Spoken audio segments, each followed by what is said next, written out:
زما د کلي او د کور څوک دي ستانه بغیر زمونږ نور څوک دي ګریوان مې پرېږده ته خبره واوره ای زوروره ستا د زور څوک دي ګریوان مې پرېږده ته خبره واوره ای زوروره ستا د زور څوک دي د زړه نه ګټه د غر مه جوړوه زما د خوږ زړه د ټکور څوک دي اواز یې راکه څه شکمن غوندې شه غلې ووې دا خو نور څوک دي خدایه یاران د سید زر ماخلې زما د ژوند د ټنګ ټکور څوک دي ګرانو ملګرو له خپل ملګري نیازه خان لخوا سلامونه واخلئ ستاسو ملګری نیازه خان یم او ادبي خپرونه د وصال مازدیګر دی د وصال مازدیګر د ملکنډ نه مردان ته راغلی دی غوښتل مو چې دغه د وصال مازدیګر دغه وختونه د خپل ګران مشر سید صاحب خواله یوسو د هغوی نه د خوند رنګ شعرونه واورو د افتخار اوردلې مننه چې د دې ښکلي فضا کې په دغې ښکلي پټي کې یو ښکلی شانته کېناستۍ را جوړ کړو راځئ چې په شریکه باندې محمد سید صاحب واورو سید صاحب سلامونه السلام علیکم جی زه د ټولو نه اول د ښاغلي نیازک ډېره شکریه ادا کوم چې هغې په دې داسې حالاتو کې چې د ټول ملک د دې انسانانو ژوند ډېر زیات ګران شوی دی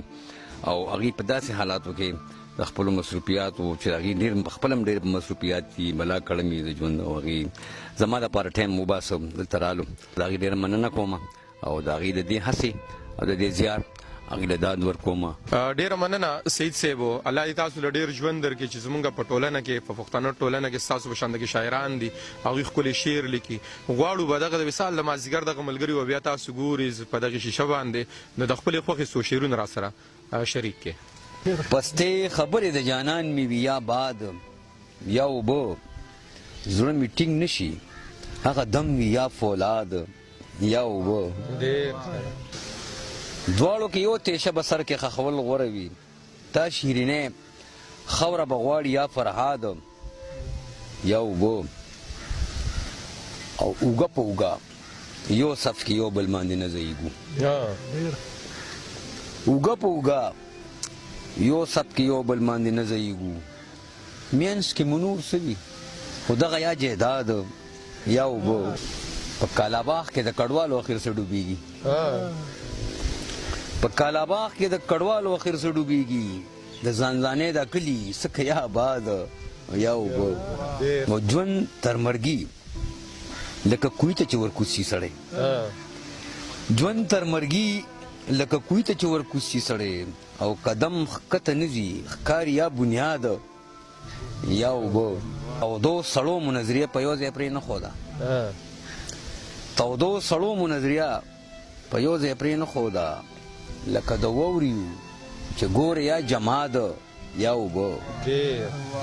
بس دغه اورو دغه وینو ځي راځي کال په کال په پښتنه خوره صحیح ده یا فساد یا اوبه او نور به څه وشي خو اجل ته به مې سا راکاږي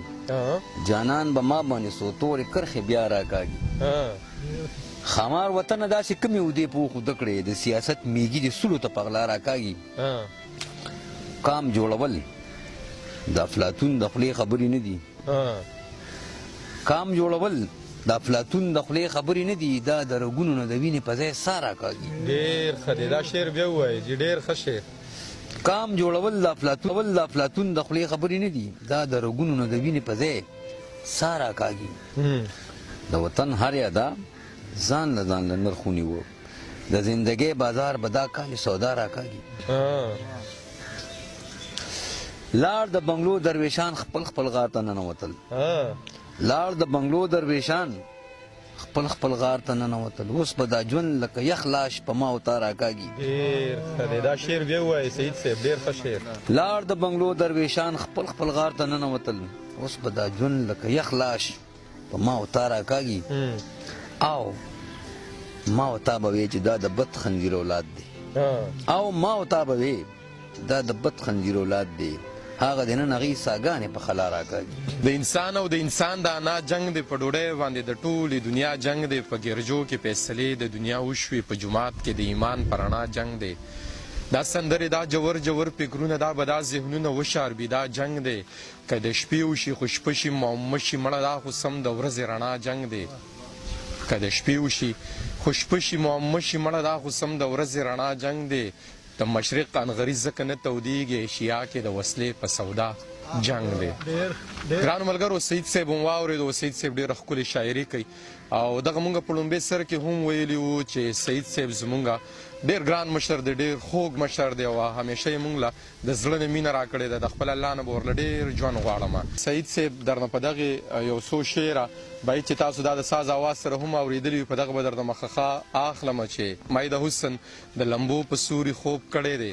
مای د حسن د لمبو په سوري خوب کړی دی، ملګرو ما ورپسې ځکه لیونتوب کړی دی او دی پسې مزه که د مخ کاسه مې ډکه ښکاري، ملګرو دا مې د احساس زخم پړسوب کړی دی. د ښار مینو شکر وباسئ په هر څه شته یې، مونږ خو د لوږو تندو غیږ کې مینتوب کړی دی. ما د هغې سنګلې نیسي د کوڅې مې شړي یاد که په کومه چې تا ډېره موده خوب کړی دی. د کور او ګوره یې بغیر بل څه لیدلي نه دي، زمونږ د کلي جونو داسې پیغلتوب کړی دی.